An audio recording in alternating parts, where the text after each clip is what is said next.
Welcome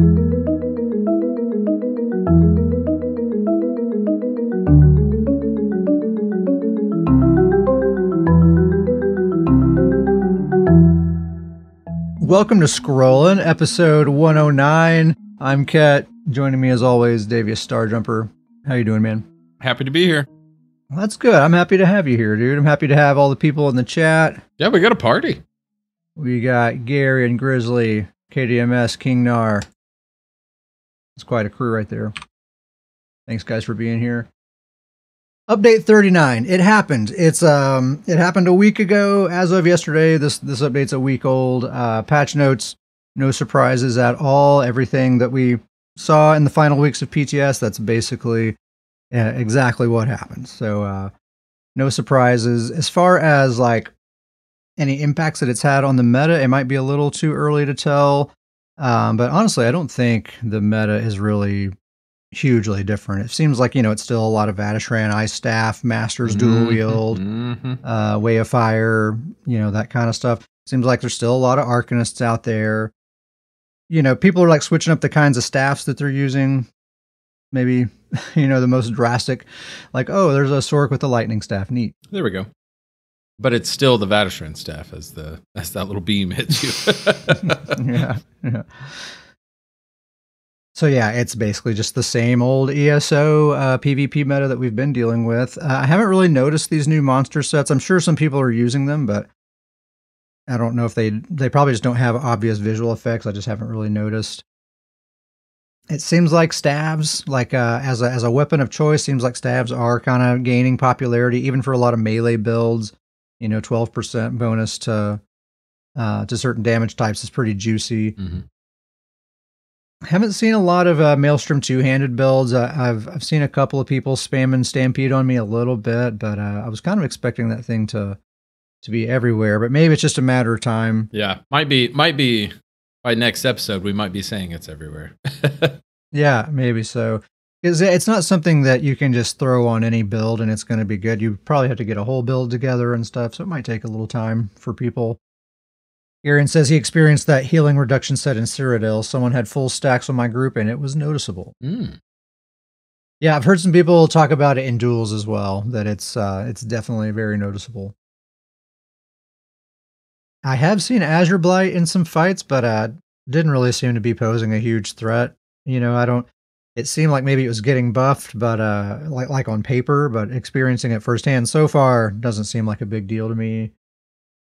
The biggest threat so far that I can tell is Nightblades. Is the Nightblades out there?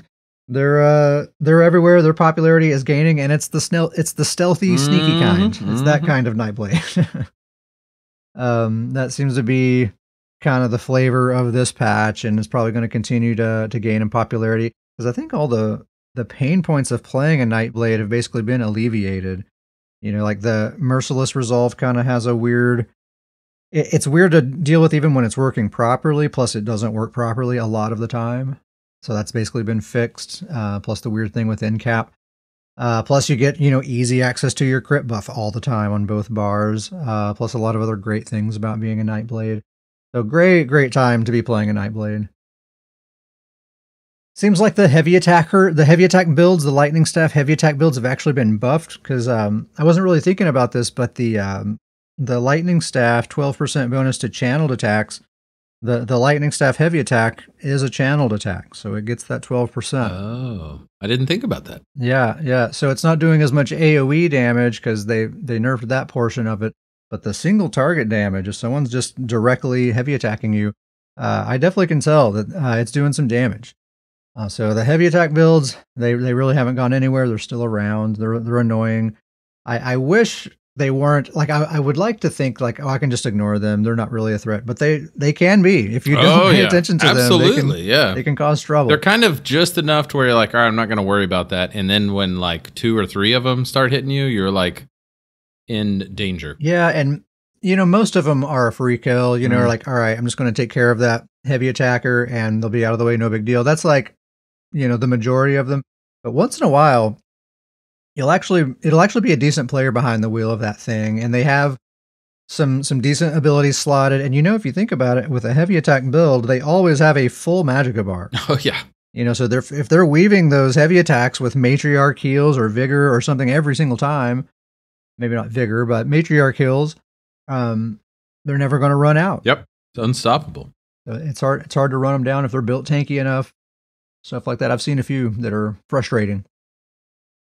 The PvP death notifications, something else I noticed. I ended up turning it off in Battlegrounds because it was just like filling up my chat screen. I couldn't even read it. It was just like exploding down there. Seems like it'd be good in Cyrodiil, though. I actually turned mine off in Battlegrounds as well. It was too much going on. Yeah, I was not like taking in any of the information at all because it was just so much happening. Like by the time I would even like look down there, the relevant thing had already scrolled past, so I just turned it off. In Cyrodiil or Imperial City, seems like it could make better sense there. But yeah, in general, it's the same old. I could have like woke up a week ago and logged in and not even know that a patch happened, and I probably could still not know if someone didn't tell me or something. It's not a very different environment that we've been in for the past several months. Any other observations for the patch?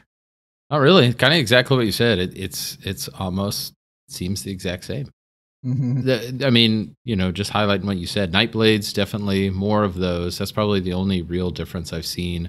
Even with the changes, either they haven't kind of caught on yet, or we're just not seeing them. Seems like the same really strong builds are the ones that still running into. Yeah, and I think those meta builds are. I doubt that's going to change much over the course of this patch. I think it's still going to be a lot of Vatishran, Ice Staff, Master's Dual Wield, Way of Fire, Marsalok. Yep. Probably going to continue seeing a lot of that. So moving on, I want to talk about this Lefthander's Aegis, or Aegis, how do you pronounce that? Belt. Aegis, Aegis. Aegis, Aegis, Aegis. Aegis, I think. So, like the old school horn of a car. Aegis. There you go. That's okay. it. That's it. There we go. That's the one. That's definitely That's it. definitely how it is. This is that mythic item that it gives you a damage shield for 1 second when you do a roll dodge. So you don't actually dodge anything. Instead, you just have this shield that absorbs things. And maybe some people in the chat can help me out here. If not, someone listening, scrollingpodcast@gmail.com. Tell me why this thing is good, because it's been gaining popularity. I've seen it a lot here lately. I've heard some people talk about it, and I don't see why this thing is good. Let me just read it. So roll dodge no longer evades attacks and instead grants a damage shield that absorbs up to 20,990 damage over 1 second. And that shield is unaffected by battle spirit. And so it's a 1 second duration. Your dodge window is also a 1 second duration. When this thing first popped up in the patch notes, however long ago, we were like, why is this even good? Mm-hmm. And I think the thing that we concluded was, well, if you're trying to avoid AoE attacks specifically, because they're not dodgeable, then this can help you out with that. But otherwise, when you dodge, why is getting absorbed with a damage shield better than just dodging the thing? What about beam attacks? Like if you roll dodge from a beam. Well, that's true. It would interrupt that beam for that 1 second. As soon as you're out of that dodge, it'll still be on you, though. It doesn't break the beam. Yeah, that's true. But there you go. That's something. I'm like legit trying to think of reasons that this could be good. I'm with you. I'm. So there's a few, so AoE attacks, beam attacks, that's another great one. I was not thinking of that. But yeah, for 1 second at a time, I just wonder why, like, dedicating your mythic, you can only wear one mythic, whereas like Gaze of Sithis, if you're making a roly-poly build, like I think if you replace this with the Gaze of Sithis, you're significantly upgrading your build in that case. You have better stats, whether you're dodging or not, you're way more survivable. I think a lot of people that are using this thing, if you're taking advantage of this mythic here, you're gonna be wearing medium armor. You're gonna have well-fitted traits. You're gonna have a lot of stamina recovery, most likely. You're gonna build so that you can do a lot of roll dodges to take advantage of this thing. And so I think a lot of people are making that kind of build, and they're just finding that roly-poly builds are very survivable. I don't think it really has much to do with this mythic item. I think you make that build and, like I said, put Gaze of Sithis on there instead, and you'll find that you're extremely survivable. Mm-hmm, mm-hmm. So that's my little spiel there. I'm just kind of telling people, stay away from this thing. I think don't fall for it. It's not very good to be dedicating your one and only mythic item to this. You're basically just giving yourself the ability to effectively dodge AoE and beam attacks specifically. Yeah. Doesn't seem worth it to me. Scrollingpodcast@gmail.com. Change my mind. prove us wrong. But yeah, exactly what you said. I mean, in a roll dodge, well-fitted build, like you're going to be survivable with just that. I don't know, changing it out for the damage shield. Yeah, I don't think it's this, like the people that are thinking that this is doing so well for them. I don't think this is what's doing it. I think it's all those other components of the build that's really making them feel so survivable. So anyway, just wanted to talk about that for a minute. In other news and PvP news, Chaos Ball weekend. That was weekend before last. This is our, I think, third Chaos Ball weekend that we've had so far. Actually had a pretty good time with it. Davius, what did you think? You know, I kind of agree with you, but it's kind of it's more gotten me that these weekends, it's like, who knows, right? Like, who knows how it's going to go? It really because is. I feel like that there was a time, I don't remember if it was the first or second one, but like Chaos Ball was the worst one there for a while. And then I agree with you. This one was like a lot of fights. I feel like, I mean, you know, more of our style, like the Chaos Ball was avoided. Even if it wasn't avoided, I didn't run into any completely permablock or, you know, unkillable players. So I don't, or like full teams. Yeah, it's like, so I don't know. Who knows what the weekends are? It's kind of rapidly changing. I would say honestly, my thing is I don't know. I'm just kind of over the weekends at this point. I think it was something I was excited about, and now it's kind of like, I don't know. Deathmatch weekend, amazing, but it seems like it's too far apart. I actually enjoyed this one. So I think it was the last Chaos Ball weekend that was so miserable, where there were actually like four-man pre-made squads that were like built for Chaos Ball, and all they would do is grab the ball, hold block, and run the clock out. You know, and that was the match. The match would be over quick. It'd be over really quick.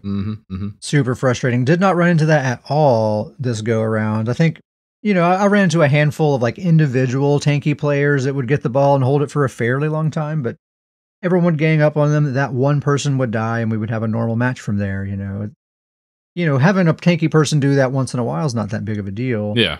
But for the most part, we were having good fights. Plenty of matches, like you said, where people weren't even picking up the ball. We were just here to fight, even in the solo queue. Queue times were really fast. I think that's something that I've enjoyed about all of these events, regardless of the mode, is that there seems to always be a fair amount of participation, which means queue times are always really fast. That, at least, is always a good thing about it. But yeah, aside from the Chaos Ball weekend, it's still a lot of Arcanists. It's a lot of Nightblades. You can tell people are kind of getting fed up with Arcanists. I've seen some people like in group chats in BGs, they'll just say like, hey, I'm focusing the Arcanist, just so you know, stuff like that. And I'm like, all right, dude, I'm with you. Sounds good. So we have a few builds to talk about. First, Davis, I have a question. What's the biggest tree you ever seen? There's one answer. There's one tree, and that's a big old tree. It's the one in Elden Root. Elden Root. That's the question that my Warden Hambone Malone wants to know. This is my Wood Elf Warden character that I made a long time ago. I haven't really ever made a build with this guy until just recently, and now I'm hooked. I'm a Warden main now, you guys. It's changed. Just kidding. Don't you dare bash Sally that way.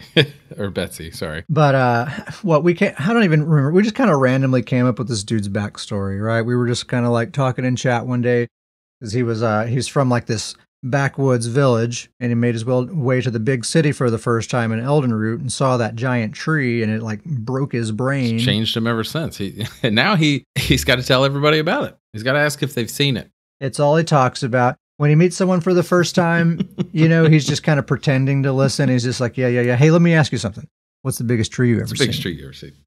And he's going to tell you all about the one in Elden Root. And of course, his friends and family members and everyone's just like, we've heard it a million times. He can't wait for them to answer the tree, because he knows that he's got a better answer. He knows. He's just waiting for it. If anyone ever like mentions anything about a tree, his friends are just like, no, they're doing like the little cut off motion, you know? So anyway, that's all I have to say about the Warden. Yeah, and that pretty much sums up the build. I have a pretty standard build, I think, but man, I've really been enjoying it. I think it's just the Warden class that I've really been liking. The key sets are Winterborn and the Master's Frost Staff. Everything else is just kind of that standard template that all my builds have. So it's Winterborn as a double bar set, Wretched Vitality on the back bar with a bow, Master's Frost Staff on the front bar, the Gaze of Sithis Helm, and One Piece Magma. So this Winterborn set, it's a light armor set. It comes from the Maelstrom Arena. Very easy to get if you just do it on normal. And I don't think there's any like perfected, unperfected version of this. It gives you a line of max Magicka recovery, and weapon and spell damage. And then the 5-piece is when you deal frost damage, you summon an ice pillar that deals frost damage to all enemies in a 3-meter radius. And that ice pillar persists for 2 seconds and applies a 50% snare to all enemies within. And it has a 6-second cooldown.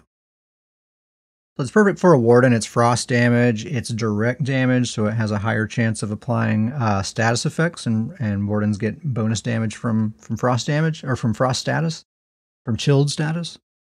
It also pairs very, very nicely with the Master's Frost Staff if you're using Frost Clench, because the Frost version of Destructive Clench is unique. It has the full 28-meter long range, unlike the Fire and the Lightning version. And it's a great ability. It applies a bunch of debuffs. It immobilizes the target, so it roots them in place, keeps them still long enough for Winterborn to pop up, and they get trapped in that snare. So it's a perfect pairing between those two. Is he a Magicka Warden or is he a Stamina Warden? Great question. I'm glad you asked. It's very ambiguous. He's both. I've been going back and forth. He's both depending on the day or depending on the time of day. I basically just switched the attributes, the Moondstone, and his spammable, and otherwise everything else stays the same. That's all that determines whether he's Magicka or Stamina. And he really plays exactly the same either way. It's just, investing in one pool or another means you can cast certain things more or not, So it's just, that's the only difference. I think objectively, the Magicka version is superior, just all around. The Crystallized Slab and Polar Wind, those two abilities specifically are just such a hard carry. Being able to cast those just, over and over and over and over again is just an enormous advantage. Yeah. And especially considering that I have Wretched on the back bar with a bow, I have 3 medium pieces, it's all well fitted. It still plays like a stamina build defensively, very much so. I have almost 2,000 stamina recovery, so it's every bit of like a stamina type defensive style, which is really the thing I like about stamina builds. But he has all the benefits of being a Magicka build. So it's really perfect. It's very well rounded. The offensive bar setup is Sub-Assault, the Stamina Morph, the Cliff Racer for the spammable, Frost Clench, Elemental Susceptibility, and the Northern Storm Ultimate. Combo is pretty simple. I just put Elemental Susceptibility on them, and then it's just Sub-Assault, do a heavy attack into Frost Clench, and then 3 Cliff Racers. And then just repeat. Sub-Assault, heavy attack, Frost Clench, 3 Cliff Racers. And that should line everything up so that both Sub-Assaults are hitting within the window of that Master's Frost Staff, because it's only 4 seconds. Mm-hmm. That's why you're using that heavy attack to kind of delay that just a little bit so it all lines up just right. So super simple, very effective too. And bonus tip for extra damage, activate your Crystallized Slab, that damage shield that absorbs projectiles and it shoots an ice ball back at them. No matter what build, almost everybody has some kind of projectile that they're throwing at you. Absolutely. And it's quite a bit of extra damage, and it stuns them. So and it's a really short cooldown on how often those ice balls can shoot back at them as well. So it's actually a lot of extra damage. If you're fighting someone and you're needing a little bit of extra sauce to go ahead and take them all the way out, just try activating that shield and see what that does for you. Defensively, it's Resolving Vigor and Polar Winds. That is just an astronomical amount of healing between those two. That's a lot. That Crystallized Slab ability and the Healing Thicket Ultimate. And he is just a walking fortress with those things going on, man. He is seriously unstoppable. Even on Old Betsy or any other tune that I have, no other tune do I feel like I can just march directly into the middle of everything and just plant myself there and be immovable. Nobody can make me leave. Have all the healing in the world. That crystallized slab makes me feel invincible. And that healing thicket ultimate, it only costs 90 ultimate. I can cast the thing all the time for myself, for my teammates, and also heal other people with Polar Wind as well. So he can just kind of do it all. You know, I mean, that's what Wardens do, right? They do it all. That Polar Wind with that healing thicket, I mean, yeah, that's a healer build. I mean, right there, those two alone, you can do some pretty crazy healing numbers.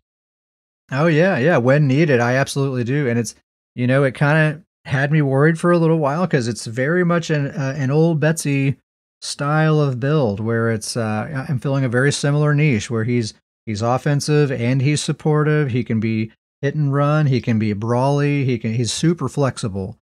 And just kind of can do whatever the team needs from one moment to the next. It's a very similar style of build of old Betsy. So I was worried that like this was going to draw me away and make me not really want to play Betsy as much. But I had a few good matches with Betsy just this morning, actually, and I was like, oh no, there's no substitute for Betsy. She's fine. She's fine. No she'll worries. Be just fine. Yeah.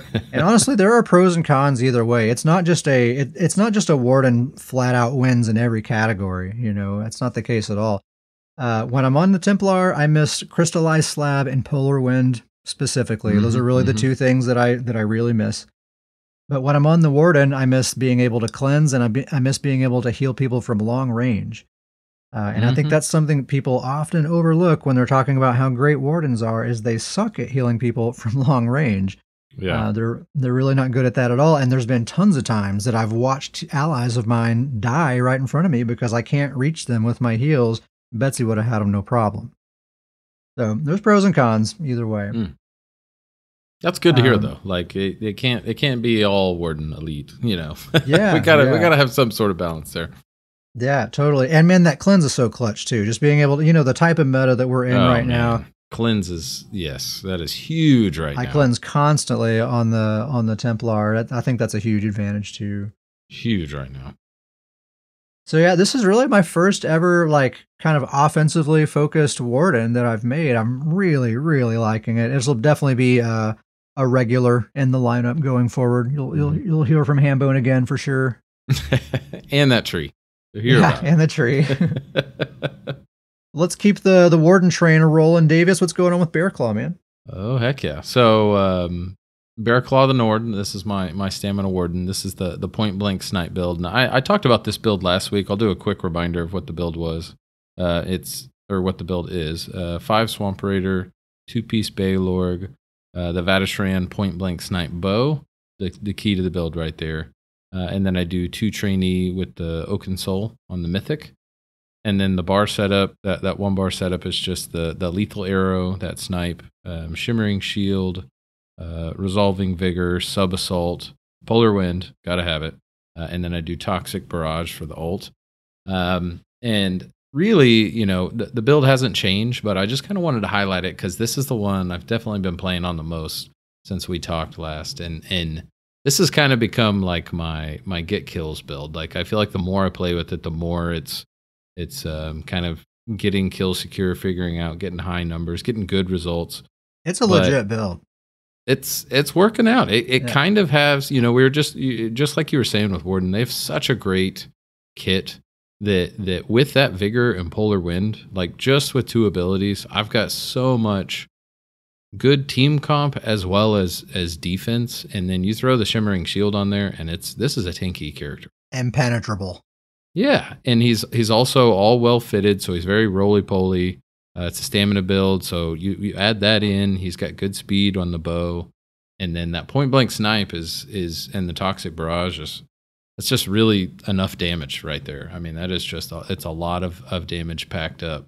The biggest thing I kind of want to talk about this build is kind of what you're saying. Like it's a really good build. It kind of has all the kit, but I don't, you know, I've been playing Lord of Nords a lot lately, and we've talked about this on past episodes about the really sweaty matches are kind of back, and there's some good players in the sweaty matches, and so it's kind of caused us to kind of, I don't know, maybe limit our, when we're in those really sweaty matches, you know, we're in group play and we're kind of going into those, we kind of default back to our premier characters that we feel good about, and we feel good about the results. And I kind of bring this character up because I think he's got all of the pieces in the toolkit to be one of those characters. And really kind of my focus now is just playing with the character more to get more comfortable with it. It's kind of one of the things I've kind of realized as I've been playing with this character more is that there's so many aspects of my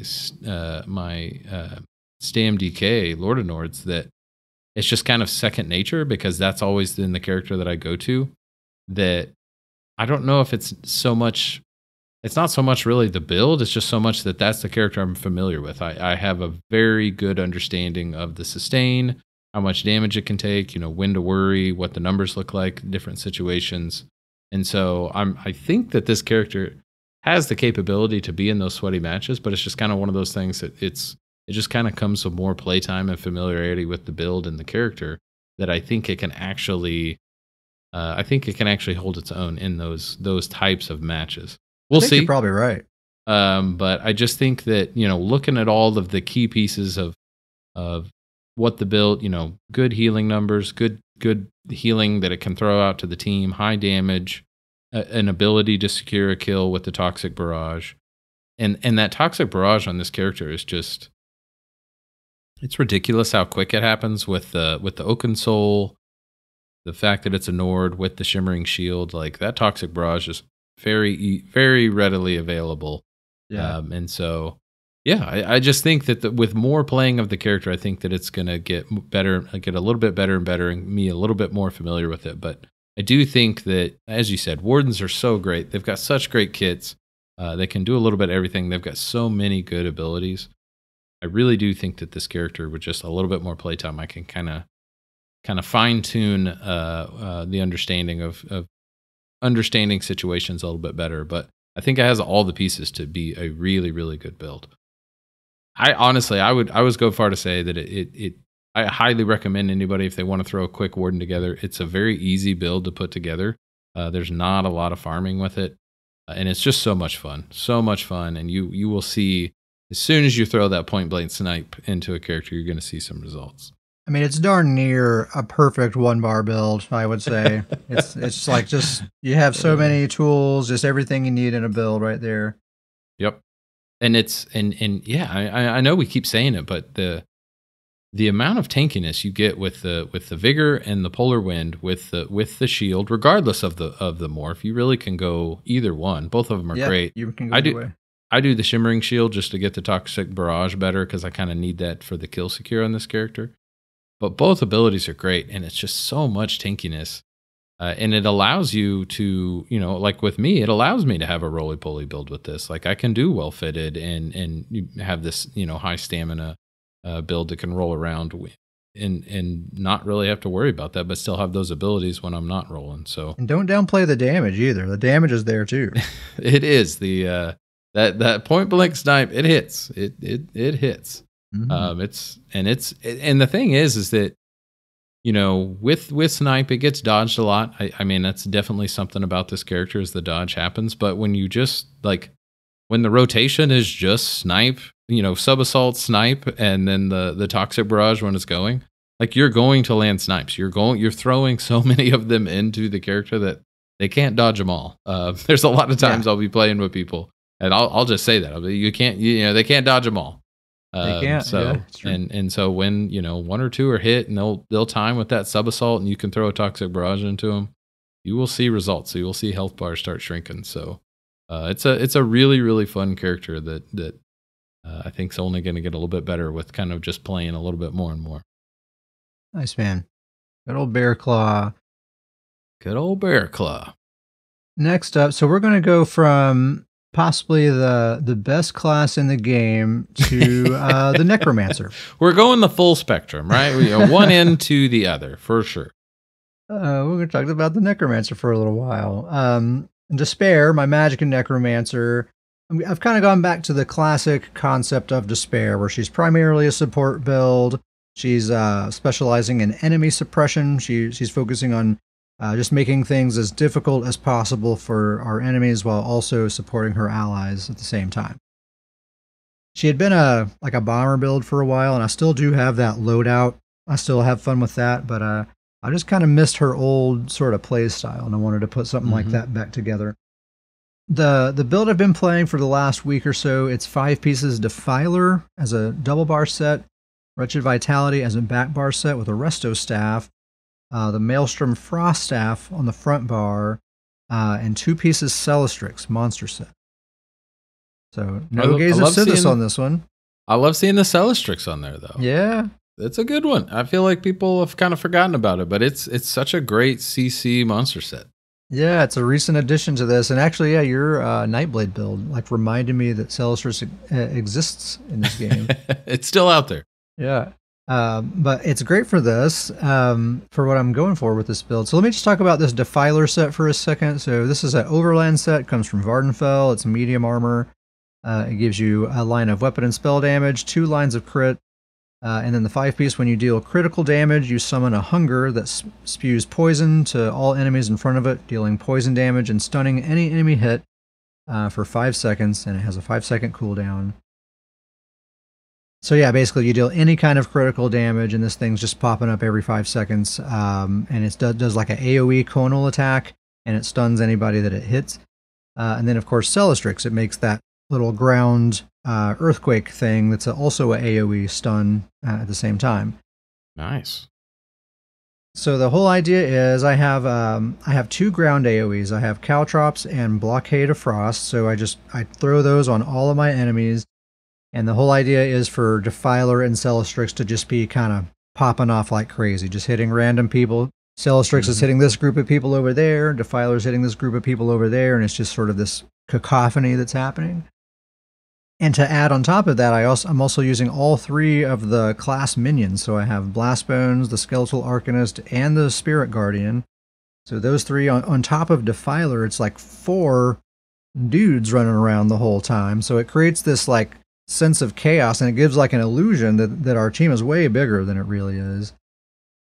And it's a super fun way to play, because I feel like I'm just sort of this agent of chaos, and I'm kind of fading into the background and just watching all of this stuff unfold. Just chaos all around you. Yeah, it's interesting because it's a very squishy build, but I find it to be extremely survivable, because I think, for one, I don't get focused all that much because I'm not directly attacking anybody, right? I'm putting those AoEs on the ground, and I'm just kind of keeping those minions going, and that's kind of it, other than just healing people. So there's not a lot that's really drawing people's attention to me. Plus, most people are just kind of trying to get out of my general vicinity, because it's this whole nightmare Get away zone, from right? that. Get away from all that disastrous CC. With the Caltrops and the Wall of Frost applying like all these buffs and status effects and snaring people and doing damage. Celestrix and Defiler do a fair amount of damage as well. You got Blastbones, you got the Skeletal Arcanist. All that stuff adds up to a fair amount of AoE pressure to everybody in the area. And yeah, like I said, no one's attention is really being drawn to me. And if it is, they got a lot of CC and stuff to deal with. Also, Blastbones gets in the way quite a bit, and they'll end up, like I've seen Blastbones eat meteors and leaps and stuff like that. So it's just surprisingly survivable for such a squishy build. Plus, we have a lot of healing. I have Vigor, Resistant Flesh, the Healing Tether, and that Spirit Guardian, and the Resto ult. I got the healing power as well. Yeah. I really like the setup too of you kind of throw all those AoEs out there, and then those really kind of take care of themselves after that, and it kind of lets you focus on keeping those minions up and keeping the heals up. Like the damage is kind of like, once you throw the setup out there, it's kind of, you don't really have to worry about it. Yeah, exactly. It's the whole build is just maintaining timers, and that may be a turnoff for some people. It's actually a little complicated. But you're not doing a combo. You're not like picking out a target and casting things in a certain sequence in order to deliver damage at a certain time. It's not that at all. You're just maintaining these timers, and as long as you're doing that, you're giving your team a huge advantage. Yeah. And then you focus heal when needed, just kind of as the situation requires. That's the key piece I was going to say, is that it's a huge team build right there, is that all of that pressure while being able to do support is such a huge piece to it, to a team and a BG. So that's huge. It's a fun way to play support too. Like I have no problem taking this build into the solo queue. Like I don't really care what kind of team that I have because I do have a lot of damage and I can kind of hold my own if somebody starts trying to focus me or something. It's the only support build I would really take into the solo queue because it's actually fun to just play solo. That's huge too, because most of the time solo queue is not the place for a support build. Yeah. I will forewarn anyone who tries to play a build like this, though, that be prepared to be disappointed by your numbers on the scoreboard at the end because they're always like 30% lower than what they're supposed to be because none of those minions count towards your damage or healing numbers. Mm-hmm. So that's a big bummer. Plus, this build isn't really built to have a lot of damage and even necessarily a lot of healing. It's a weird thing, and it's a thing that's always been true for Despair, that the scoreboard does not tell the story of the impact that she had on those fights. Like, you can clearly see the effect that she has on these fights, and you look at the scoreboard, and it does not tell that story. But I almost think that's kind of a good thing, because, again, she kind of flies under the radar. People are not suspecting that Despair is the one giving them such a hard time, you know? Like, she's just kind of...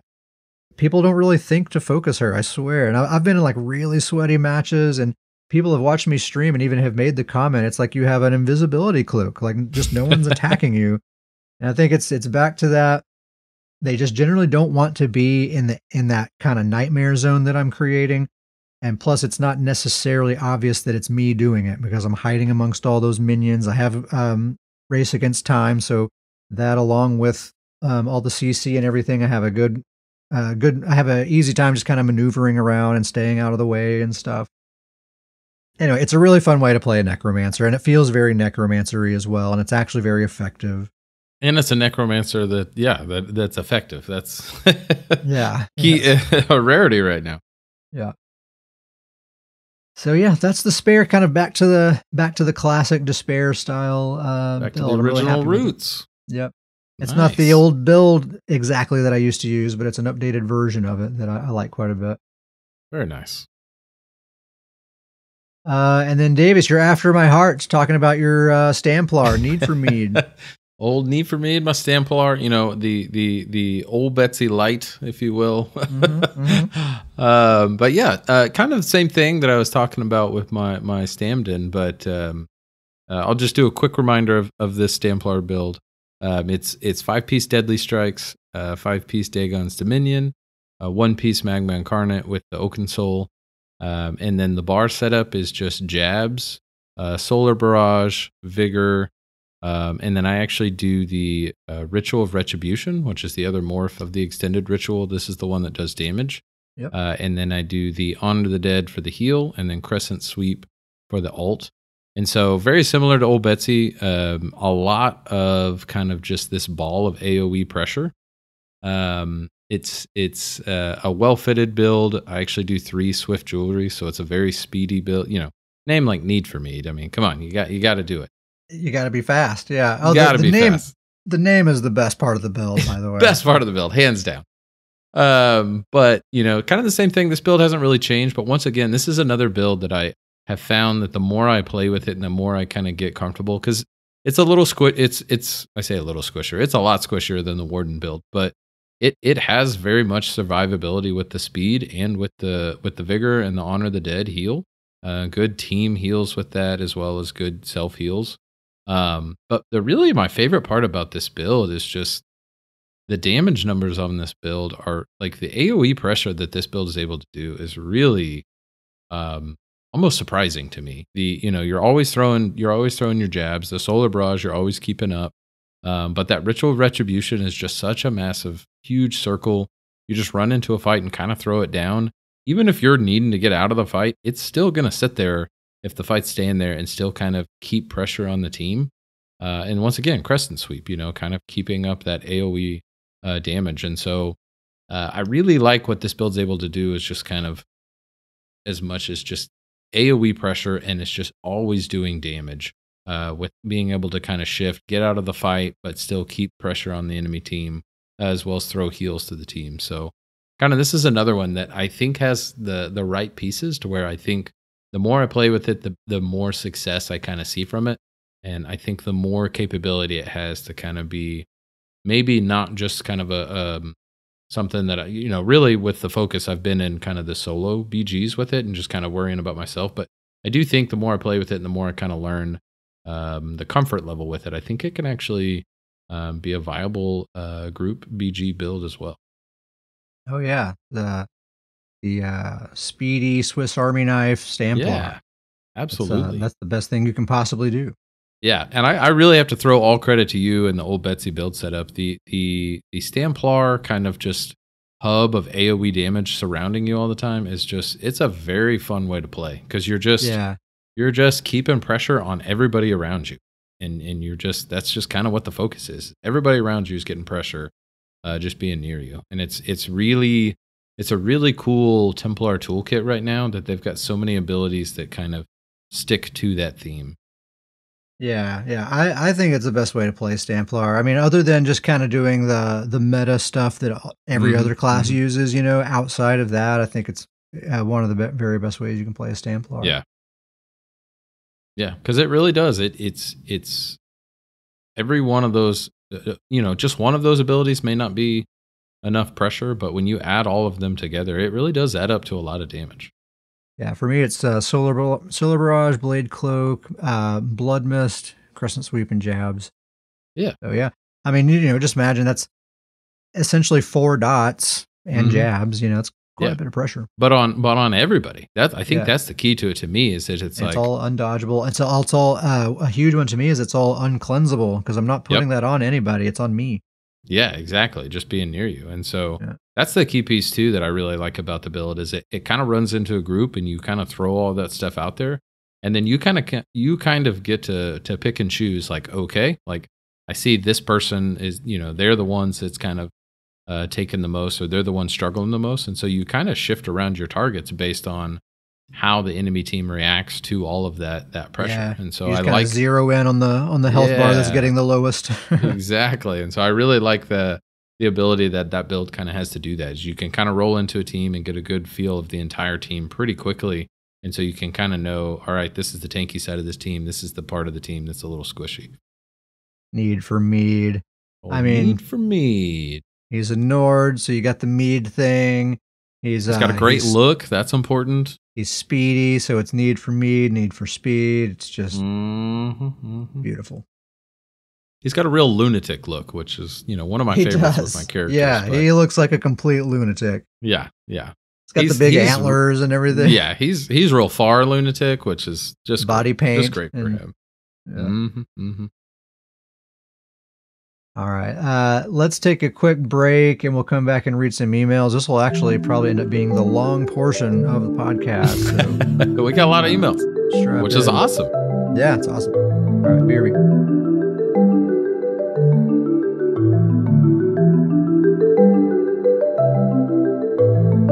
scrollingpodcast@gmail.com. That is our email address. If you'd like to send us an email, you can send them there. That's the place to send. Each week, Davies is going to pick out his favorite of the bunch, and we're going to send him a prize. This week, it's going to be 250k gold. Almost enough for a stack of tripods. Almost a full stack. There we go. Just about, man. They're every day. They go up, I swear. A little bit more. Oh, my gosh, the tripods. What a time to be the grinder that's just grinding the mats for tripods. You're just making bank off us right now. Off us. Oh, if you got a stash of Columbine, I mean, you got a gold mine right there. Ooh, boy. That's the good stuff. First email comes from shout out to Grizzly Khan. Shout out Grizzly Khan. Grizzly Khan says, this came to me in a dream last night. The entire PvP community was in an uproar because a new mythic had the following properties. Increases the effectiveness of all named buffs and debuffs applied to you by 100% and duration by 100%. Decreases effectiveness of all named buffs and debuffs you apply to others by 50% and the duration by 50%. He says, in my dream, they fixed it by adding when Battle Spirit is not active, which woke me up because I was physically laughing in my sleep. He asks, how would y'all balance this mythic? I was thinking change everything to 10%.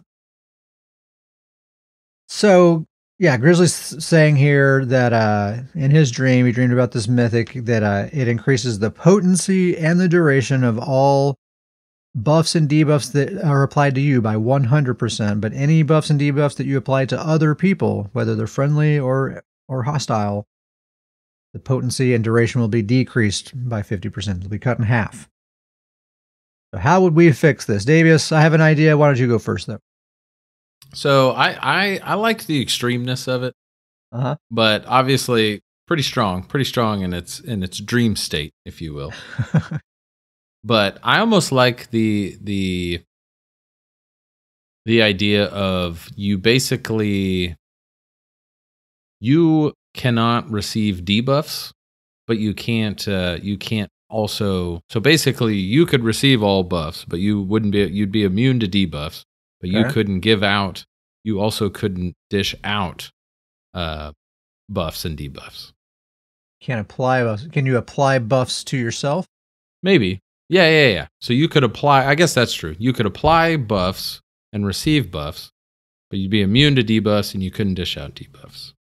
Okay. All right. My idea is maybe just a completely different mythic item. So the first thing I have to say is I don't think what you're saying is ever actually possible outside of a dream. Like, major sorcery is 20% spell damage. Can't change that. That is the law. That is written in stone. You cannot give a player a 40% weapon and spell damage buff and call that major sorcery. That doesn't work, or spell damage buff. So just for that reason, I feel like it's a non-starter. Duration's fine, but the potency of named buffs, I think, are just like chiseled in stone, cannot be changed. The idea that this gave me, though, was for like maybe like a Oaken Soul type thing, but for debuffs. So like maybe an easy way, like just if you deal any damage to an enemy, you apply like 5 or 6 major debuffs, like, you know, breach, vulnerability, maim, defile, brittle, whatever you want to do. So you apply all those to your target, and then you receive the minor versions of all of those. So you get minor breach, minor vulnerability, maim, defile, brittle, etc. So that's an option. And maybe they're not cleansable, or maybe if they're cleansable, it removes the major versions off of your target or whatever. I don't know. You could do something with that. Pretty cool idea. If they do ever come out with that, you gotta throw that on Despair. It's a must. Oh yeah, that'd be a must. It's definitely different from what Grizzly said here, but I think just increasing the potency of named buffs, it's just like there's just like a block in my brain. We just can't be done. I think this would have a kind of a similar effect, though, I would think. Yeah. It's kind of like and I don't know, Grizzly Khan can correct me if I'm wrong here, but it's kind of like this all in on yourself idea, right? Like, I'm going all in on myself, not I'm going solo. Like, if they ever did come out with something like this, like all the 1vxers, like this is their go-to, right? Like this would be the 1vx mythic. Maybe my idea should be it's just like for like. You apply all these debuffs, these major debuffs to your target, you also get them. The major versions. Ooh, interesting. Or I don't know, I'm just spitballing at this point, but maybe it has nothing to do with your target at all, and you get all these really great buffs, but also the corresponding debuffs at the same time. I don't know. Yeah, maybe there's a way of that. It's like, I guess it'd have to be minor buffs. You'd have to be real careful about that. But it's like every time you apply a buff to your teammates, you also apply the minor debuff to your enemies. Like somehow you could be buffing your allies but debuffing your enemies at the same time. That'd be pretty neat. That'd be neat. We're all over the place, Chris. Yeah, it's a weird one. So yeah, that's what we would do. A bunch of like iffy, weird stuff. Thanks for writing in, Grizz. It was a dream, indeed. Next email comes from Jim. Nice. Simple and to the point. Jim says, just started listening. Great podcast in both content and delivery. Thanks, Jim. A few questions that may have been answered in prior podcasts. Do your BG builds translate to Cyrodiil and Imperial City? And what adjustments, if any? Jim also says, I've played for a few years on Xbox. I think the ease of jumping in and out of Cyrodiil versus finding 3 consistent partners for BGs makes it the easier road to go on. Thanks. Don't know about that last sentence boy. there, Jim. We're pretty opposed to Cyrodiil. We don't generally have a great time there. Yeah. And there is a solo queue, and it's actually 90% of my gameplay time is in the solo queue. And I in my opinion, that's the better BG experience. I mean, I enjoy grouping up with friends and stuff like that, but just objectively, in my opinion, the better fights are in the solo queue.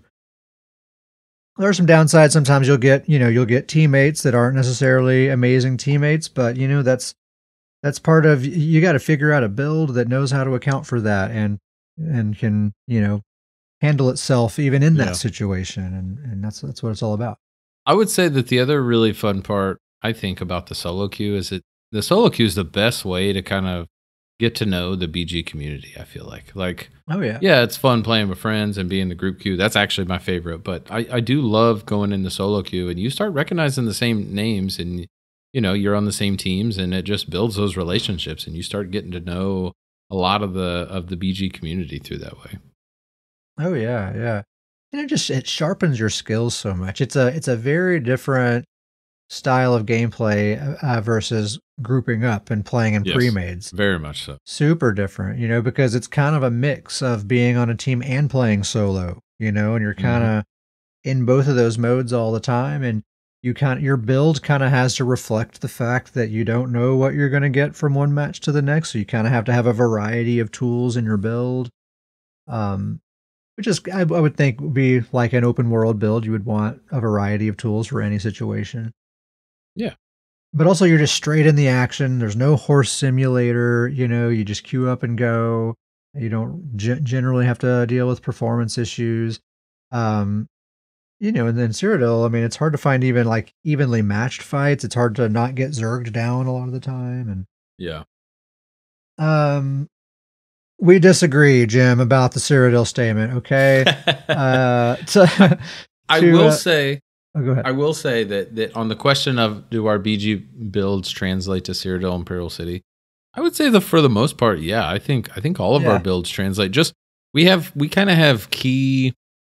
I don't know. You may know how to say it better than I do, but we kind of have like key aspects that all of our builds kind of have to have on defense, heals, group utility, and kind of damage. And so I think we kind of build very rounded. And even when we're doing group queue, like I know that there's ways out there that when you're doing group BGs, you can build a team comp for, each team member's covering all things. And that's just not really our style. Even when we're doing group BGs, that's not really our style. We kind of build all of our builds. We kind of try to kind of hit all of those key points. And I think that the fact that our builds mostly have that, I think that's what allows them.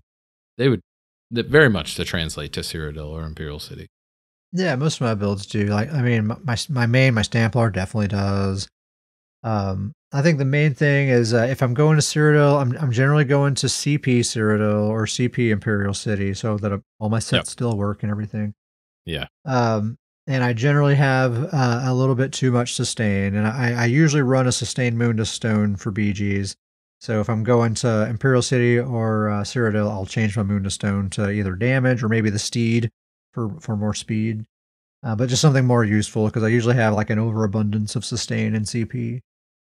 But otherwise, build, they totally translate for the most part. I think this Warden that I was just talking about could potentially be great. I know Despair is amazing in Imperial City. We've experienced that before. Yeah, totally, man. Yeah.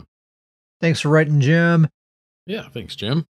And our last email comes from Dudagon. Is that how you've been pronouncing it? Dudagon? I've been saying Dudagon. Dudagon. So, old Dudagon. Or Dudagoon, as I've... Well, we could stick an extra O in there. It's just sitting there. Dudagon. He's actually a new goon. He's in our Discord. He's not in chat right now, but he's been hanging out in Discord, and it's been good having him. But he wrote us this email. Great email here. He says, "Hey, I was looking for an ESO podcast for my morning walks and found a few. Once I found yours, the others seemed pointless." Wow. High praise. Wow. That is high praise. He says, would love to see some deeper dives on survivability for each class since it's so important for every PvP tune. Cough non-Oaken Soul 2, please cough. That's fair. That's fair. Might want to get that cough looked at, dude. It sounds pretty nasty. Get that checked out. We don't want you not feeling well. You know, when I first read this, I didn't notice the non part. I thought he was saying cough. I thought he was asking for Oaken Soul tips. Ah, sure. So we may have some Oaken Soul tips.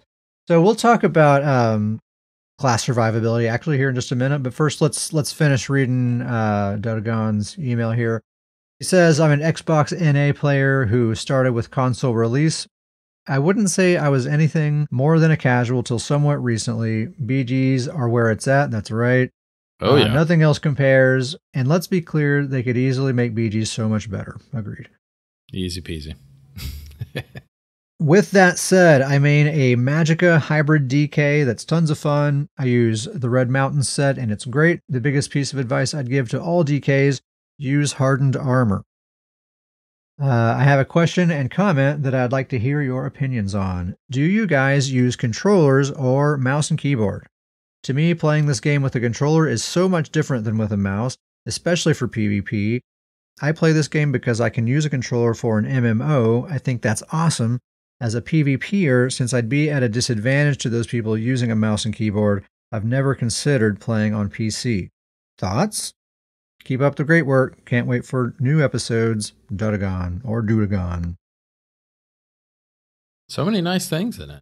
Yeah. Thanks for all the kind words, dude. And just thanks for writing in general. Very much appreciated. I actually already kind of answered Dotagon off the air, but we'll just answer again here. But man, you can use a controller on the PCNA server, and it's all good, man. Lots of people use a controller. Lots of monstrous players, like top tier players. Prime example is our very good friend Uncle Sam. I don't think anybody would argue that Uncle Sam is anything other than a top tier player. And he famously only plays with a controller because he likes to sit back and slouch in his chair. Want to buy my dog? Amazing brawler blade. Dude shreds 24/7 in Stormhaven, the dueling arena there. He's better than, I would say, 80% of the duelers there. He also rips it up in BGs every single night with us. Controller. You know, I think he came over from PlayStation. He's on PC now. And there's lots and lots of others, man. It's very common. It's not like a shooter, you know. There's not a lot of precision really required for this game. There are some disadvantages. Sure, you can't turn your camera as fast. Granted, and that's totally legit. And I actually... You know, I make jokes to Sam about that all the time, like, oh, all I have to do is run in circles and you can't hit me. But people make it work, man. People absolutely make it work. So, you know, if you see a PC version on sale for cheap, you know, if you have a gaming PC, you may as well just scoop it up and log on and see. It's not like your Xbox account will disappear if you do that. Yeah. Just give it a try. I bet it'll be better than you think. Yeah. I would say that even just with the goons, there's a lot of some of the really, really good players in the goons. I feel like a lot of them use controllers. Yeah, a lot do. Which is actually really common. Which is hilarious because me and you are very big mouse and keyboard players. So oh yeah, to actually answer the question, we use mouse and keyboard. I'm not necessarily like a elitist about it. I always just do whatever I feel like the game was primarily designed for. I feel like this is definitely a mouse and keyboard game. Sure. Yeah, I would agree with that. Our biggest disagreement is just on what fingers go where on the mouse and keyboard there. It's not our disagreement, dude. It's it's the rest of the planet Earth disagreeing with you. Hey, there are sides. There are sides. I got people on my side. There's people. We're out there. Show me. We're in places. Show me anyone else. There's some of us. There's some of us out there. Davius plays mouse and keyboard with his fingers on the home row like normal, as if he were typing. And so he uses his ring finger on the W key to move forward and so on. Pinky on the A, you know, middle finger on the D. It's there, you know. And uses mostly the standard mappings, a few custom mappings. Insanity. Absolute insanity. War crimes. GrizzlyCon says Davius committing war crimes with his keyboard. It's true. Oh, that's good. How do you do it? Makes me angry. Getting fired up. It's funny. Good stuff. Yeah, man, you just get used to it after a while, and you just know how to do it. Absolutely. I always wonder, even like with a normal hand placement, I always wonder about people who use the default bar swap key, which is the tilde key, that far upper left one. Yeah, who reaches that? How can you reach like that? How in the world could you even use that? Like you have to put that on a mouse button. No other option. Yeah, no other option. We gotta dive into this class survivability, right? Yeah, so I think Dudagon was kind of suggesting this as like maybe a topic for a future episode, but hey, let's just do it now. Let's just dive in. Try and stop us. We'll just talk a little bit about each class and how they typically stay alive. Of course, you can make all kinds of weird builds with any class, you know, so we're not going to talk about every possibility. We're just going to talk about like typically this is what this class does. I will go ahead and say just right off the bat, no matter what class, really no matter what kind of build, you probably want to have Resolving Vigor and a Burst Heal, or if you don't have a Burst Heal, a Damage Shield. But Vigor and a Burst Heal, that's going to go on every single build no matter what. And if you have that, that's a pretty good start for a healing kit or for like a survival kit. Yep. So we'll start off with Sorks. From what I've seen here lately, Sorks seem to be stacking health, which is a growing trend. But their damage shields scale with health now. So you see a lot of that. You see them spamming that Hardened Ward damage shield and either using Vigor or the Matriarch to fill their health bar up. And of course, they're always using Streak and that mobility advantage that they have to maintain good positioning and good distance and all that kind of stuff, because they generally are squishy. But that's pretty much it. Lots of health, like at least 35k. You see most of them up around 40k, honestly. Spam that shield and heals, and then you use that mobility. You get the body block of the pet, keep Streak going. Yep. And that's kind of their survivability for sure. Mm-hmm. And I've actually seen a growing number use the other morph of Streak, the Ball of Lightning, which also great. is a great survivability tool because it absorbs projectiles. So, but you lose the stun, of course. That's Sorks. Nightblades, so we have Stealth Blades and we have Brawlers. We'll talk a little bit about both. So if you're playing a stealthy, ganky kind of Nightblade, I think one thing that is maybe not so obvious is you need to have a ton of damage. And I know we're talking about survivability here, but that relates to survivability because for one, you need your enemies to be afraid of you. As a stealthy, ganky Nightblade, you're probably squishy. If they get a hold of you, they're going to kill you. And you need them to be like afraid of your damage so that they will behave accordingly and not just come at you full throttle. The ganky Nightblade is the epitome of the offense is your best defense. It really is. And also you just need to be able to kill quickly and then get out of dodge before you get in trouble. That's another reason you need a lot of damage.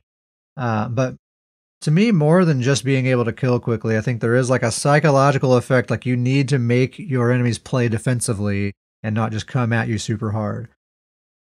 The next thing you need is lots of movement speed in a stealthy build. Stealth alone is not enough to keep you safe. Most people who are experienced in PvP, they have anti-stealth measures in their build. They're going to pull you out of stealth. They're going to keep you from going back into stealth, and you're toast after that.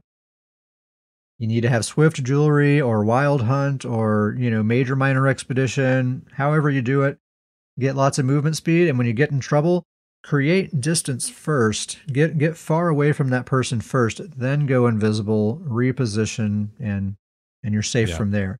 If you cloak right away, they're going to, Mage Light. You're out of stealth. It's several seconds before you can go back in. And, you're probably done after that.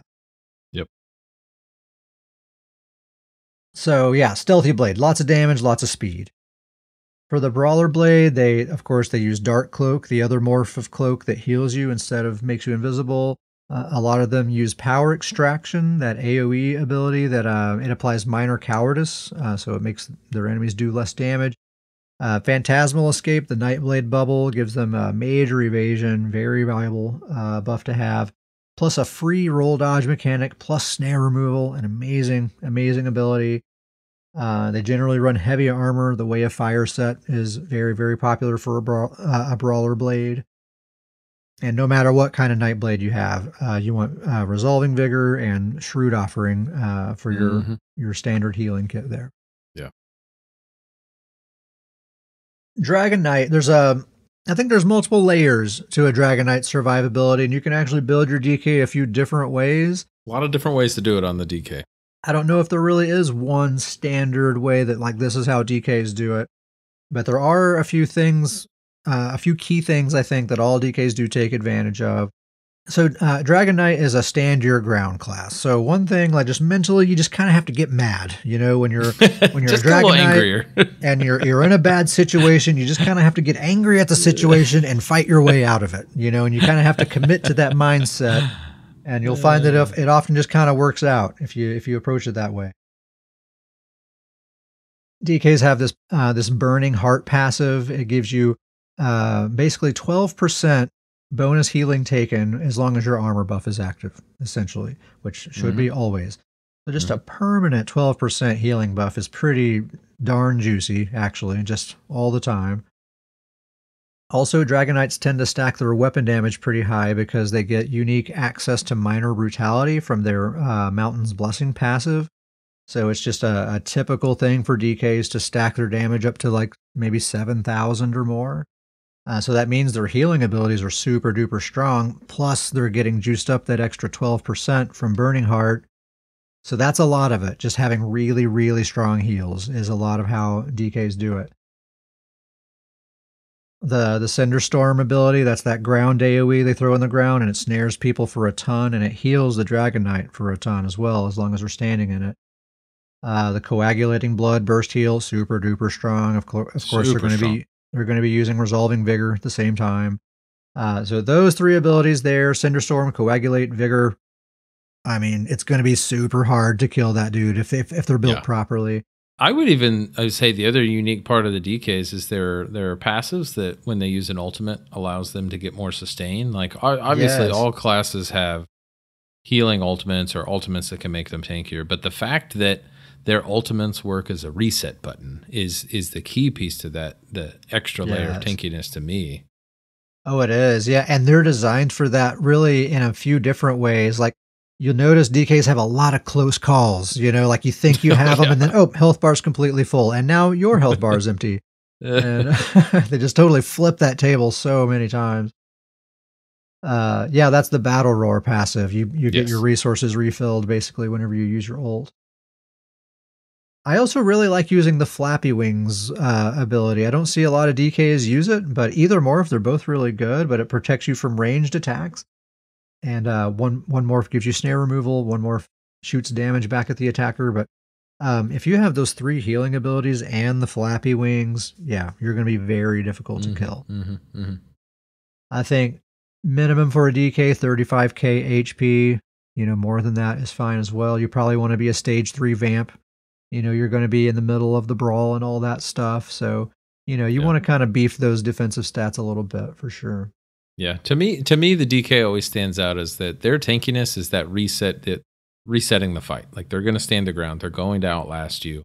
They've got all of these abilities to kind of just outlast. And eventually you're going to run out of resources and they're going to find a way to keep going. Yep. That's kind of the way to be tanky with them, I would say. Just patience. Yeah, it really is. And you kind of just have to have faith. Like, okay, I'm going to get the potion. Now I'm going to get the ultimate. Like, it just all sort of lines up just right a lot of the time. Templar, they're another stand your ground class, and their sort of defensive style has been described in the past as building a house. You sort of create this area that as long as you're in there, you're tough to kill. So that'll typically consist of your extended ritual, the cleansing circle, your rune that gives you your armor buff, and it also gives you a pretty darn good heal now, especially when you're standing in it. Yep. The living dark bubble makes you super duper tanky when you have that active. So those three things right there, I think, is kind of the standard defensive kit of a Templar. Honor the Dead is your burst heal, and Resolving Vigor is also a very good one to have on there. You don't necessarily have to have every single one of those abilities slotted. You might have a tough time, fitting every single one of those on the build. Like I don't use the bubble on mine, for example. Yeah. But some combination of those abilities is what they often use. As a Templar, you want to cleanse often, especially in this meta right now. There's a lot of really nasty dots and status effects, so you really want to run enough Magicka recovery that you can afford to hit that cleanse button a fair amount. Yeah, I would say just like you said, two out of 3 of the abilities on the extended ritual, the bubble, or your rune, but the extended ritual almost seems like a must. And exactly what you said, that the Templar. A lot of the Templar tankiness is that that ritual, the ability to have your entire team cleansing is so huge right now. And they're also great for team comps and keeping other alive, is that a lot of their tankiness is just, they just keep their teammates alive. Like the damage just continues to be, I feel like, dispersed among the team, and where they're not having to take all the damage. But can't say enough about the cleansing ability for an entire team is so huge in the meta right now. Yeah, just last night I was on a team with Uncle Sam, and he took a really nasty Toxic Barrage bow ultimate, and it leaves that lingering dot on you. That's often what you'll end up dying from. And I saw that, and I put a circle on the ground. I'm like, here's you a cleanse, Sam. And he's like, oh, sweet, thanks. And he took the synergy, and he was good to go. Yeah. Perfect.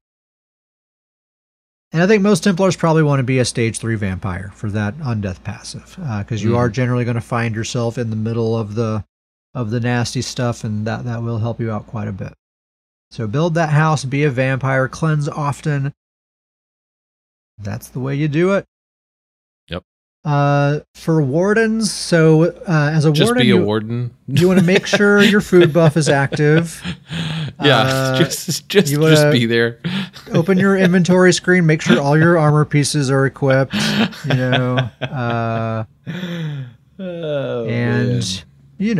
your best, and you'll probably be fine. Just hang out. Just kind of be there. Yeah, I mean, it becomes pretty easy for a warden. Vigor and Polar Wind, that's it. That's your healing kit. If you can get the either version of the shield, either Crystallized Slab or Shimmering Shield, they're both great. That's just extra icing on that survivability cake. It's not even like, it goes beyond of just everything you need. It's like that is an elite defensive kit. With beyond everything you need. Yes, it is. Yes. And you don't have to build tanky, you don't really have to invest in defense at all. Just do whatever you want in your build. Just use those Vigor and Polar Wind at least, Crystallized Slab if you can. Yeah. And generally wardens want to stack a lot of health because Polar Wind scales with your health. So that thing will be extra juicy. I mean, 40k is pretty common for a warden. Mine's 35. I tend to run a little bit lower health. But 35 is actually pretty good. Yeah. Really easy for a warden. It's also really easy for an Arcanist. You do Resolving Vigor and that, I can't think of the name of the ability, but the one that's the damage shield that's twice as big for 1 second, and it consumes crux and heals you when you cast it. Thing is absolutely broken. It's a hard carry. So that and Vigor, good to go. You're good to go. You're set. I don't have an Arcanist, but I do know that's the ability. Is put that damage shield on, and you are in great shape. Comes pretty easy for Arcanists. And then Necromancers. Necromancers have it pretty tough, I think. I've actually been playing tough right now. I've been playing a fair amount of Necromancer lately. Mine's pretty survivable, but it's because it's just kind of a weird build. It's actually a very squishy build. It's not the Necromancer piece that's making them tanky. That's the thing. Mm-hmm. So I think what makes Necro tough is because they don't really have the toolkit that the brawlers have. Like, look at a DK, permanent 12% extra healing at all times, and lots of other great stuff. And you look at what the Necro has, they don't have anything that juicy, not nearly. It used to be the Mender.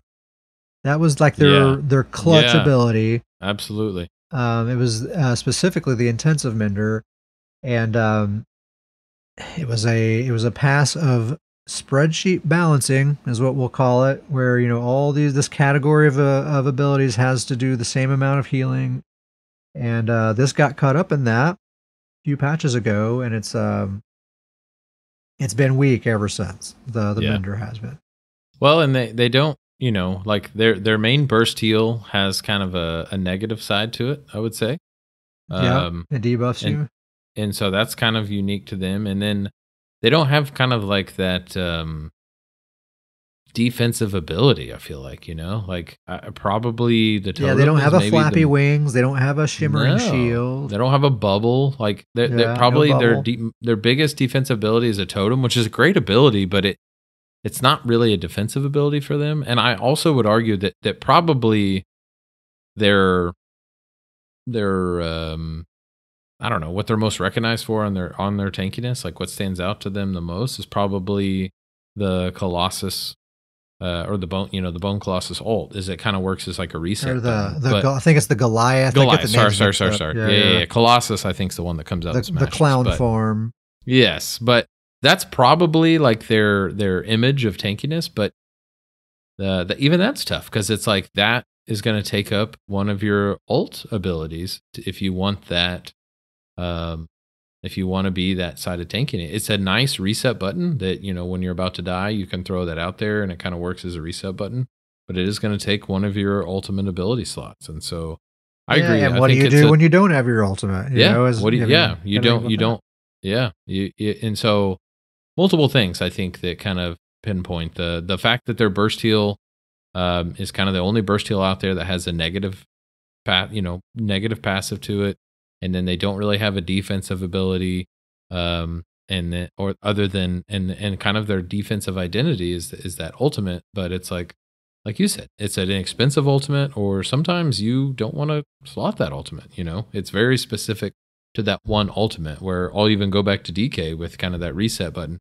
Put any ultimate you want there. That's a passive when you use an ultimate that they're going to get their benefit. The Necromancer, if you want a defensive ultimate, you have to use that specific one. Yeah, and they're so lacking in their toolkit. Like they don't have the standard major damage buff. They don't have the standard major crit buff. There's nothing nice like major evasion or stuff like that. So they have no choice but to go outside of their class and find those things because you have no choice. You have to have those things in your build. And so then what's left, after that is not much, compared to like what other classes are able to invest in for survivability.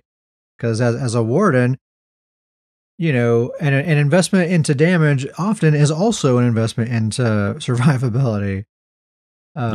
Absolutely. And it's just kind of, it works out very conveniently for all the other classes. Nightblades too. I mean, my goodness. But for Necro, they have to go so far out of their way to get just the basic stuff in their build that there's just not a lot of room left for them to have like really great stats and really great defensive tools and all that. So we're getting a little sidetracked, but I guess the answer for Necro though is I think you probably want the Spirit Guardian morph of the Mender. Yeah. Because it absorbs that unique 10% damage mitigation. That is pretty nice. You probably do want to be a stage 3 vampire. You probably want to find a source of major evasion, and you may want to get Mistform on the bar as well, just to have like an option to kind of move around and stuff. If you want to be tanky as a Necro, really make a vampire. Yeah, you're Necro. Yeah, really, just you're a vampire build. Really, kind of true. It's tough. Yeah, they don't have like what's the cheese? Like every other class has some kind of cheese that they can rely on. Tanky like, ability. And Sorks have streak. Nightblades have invisibility. Wardens have that shield. DKs have the flappy wings and just a bunch of other things. Templar have the bubble. Nightblades have an amazing bubble. Templars have the bubble. Arcanist has the shield. Like what do Necros have? They don't have that clutch thing. Or like a collection of a bunch of clutch things, like the way DK is. Yep. Yeah. And You know, I mean, that's nothing. We're not saying anything that probably anyone listening to this doesn't already know. Necro is just in tough shape, man. They're in a tough spot, right? It's not to say you can't make a decent one. I just talked about Despair. I'm having fun with Despair, but I had to get creative, you know. Whereas with my Warden, like first time out of the gate, like, wow, this is amazing.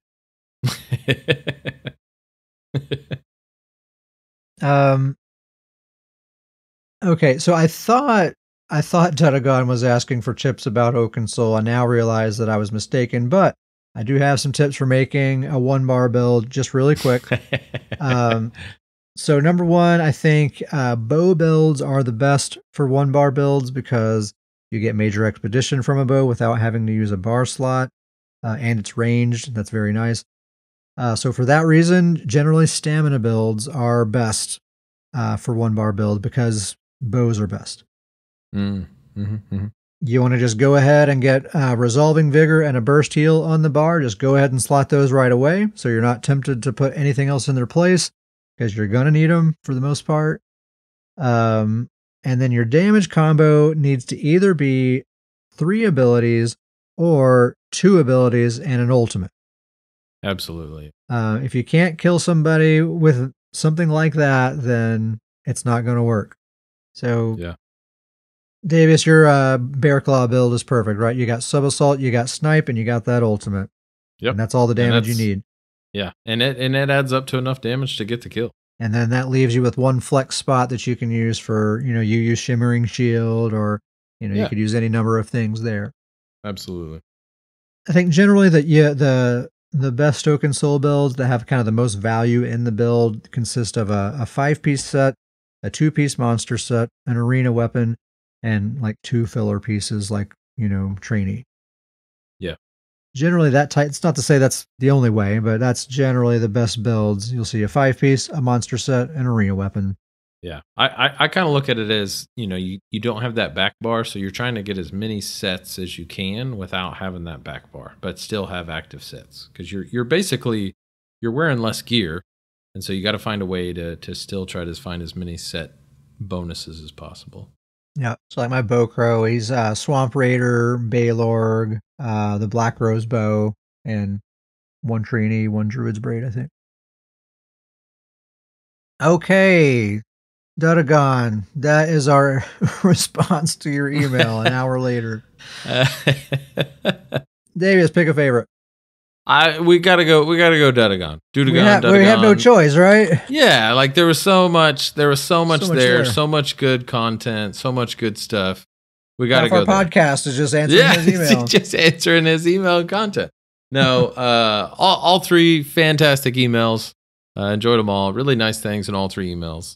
But yes. I got to pick Dedagon for the winner there. There was some cool questions and some cool breakdown. That was really always fun when we get to kind of hop from class to class and compare them like that. That's a lot of fun. Lists are just fun, right? Let's do a list. Yeah, let's do it. Love it. I like lists. Yeah. All right, Dedagon, 250k gold. Oh, he's not on PCNA. You gotta create a PCNA character. He's already thinking about it. He said it in his email, basically. He's thinking about it. Let's see here. Get him on PC. What a great way to start on PC with a quick 250k to start out. Tell you what, Dedagon, we'll give you 30 days to make a PC account, and then it expires and it'll go to someone else. We'll do a giveaway. All right. Yeah. Thank you guys for writing in. We have a guild. The guild's name is Stoon's Goons. It is literally the best PvP guild in the game. And it just so happens to be the best named guild on the PCNA server. And it's also the official guild of the Scrollin' Podcast. If you'd like to be a member, you can email us at scrollandpodcast@gmail.com and I'll send you an invite. If your guild roster is full or if you're on a different platform like Xbox, then that's okay. You can come hang out on the Discord, and everyone on the Discord is a fully fledged goon. So you're welcome to, hang out there and have all the privileges that everybody else has. If you would like to support the show, one quick and easy thing you can do is go to the Apple Podcast app and give us a written review and a star rating. That'll help us out. We got a new review just recently. I want to take a minute just to read it because it's such a great review. So nice. Very, very kind.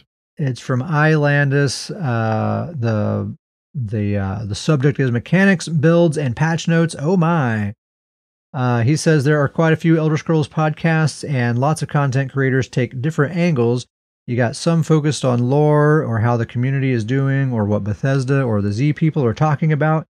There are angry ESO podcasts, and there are stupidly happy ESO podcasts.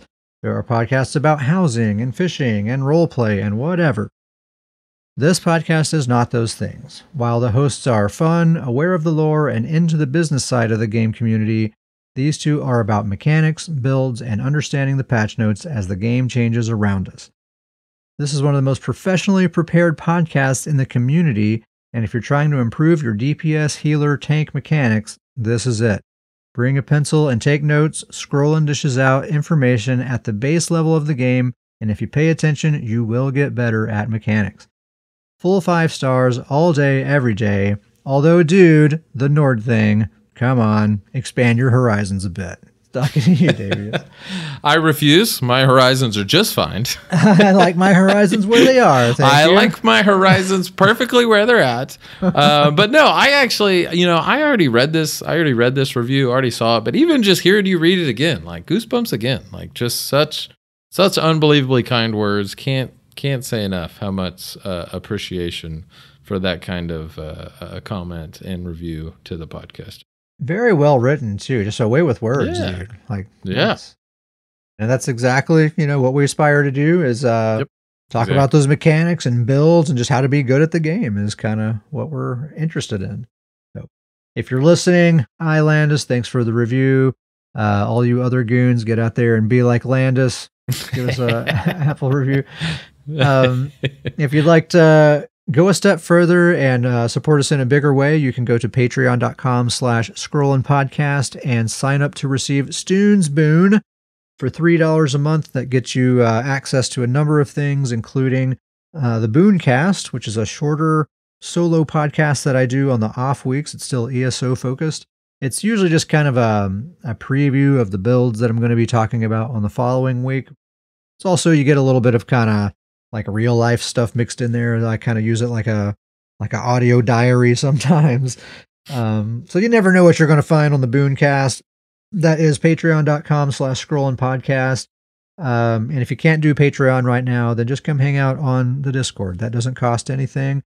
And that helps us out more than you think. Just having people there to hang out with and talk to and have build discussions with and stuff like that, that absolutely fuels the podcast. So that helps us out a lot. Scrollandpodcast@gmail.com. I'll send you that invite. Shout out to the chat. We have Garion, Grizzly Khan, KDMS was in here earlier, King Nar.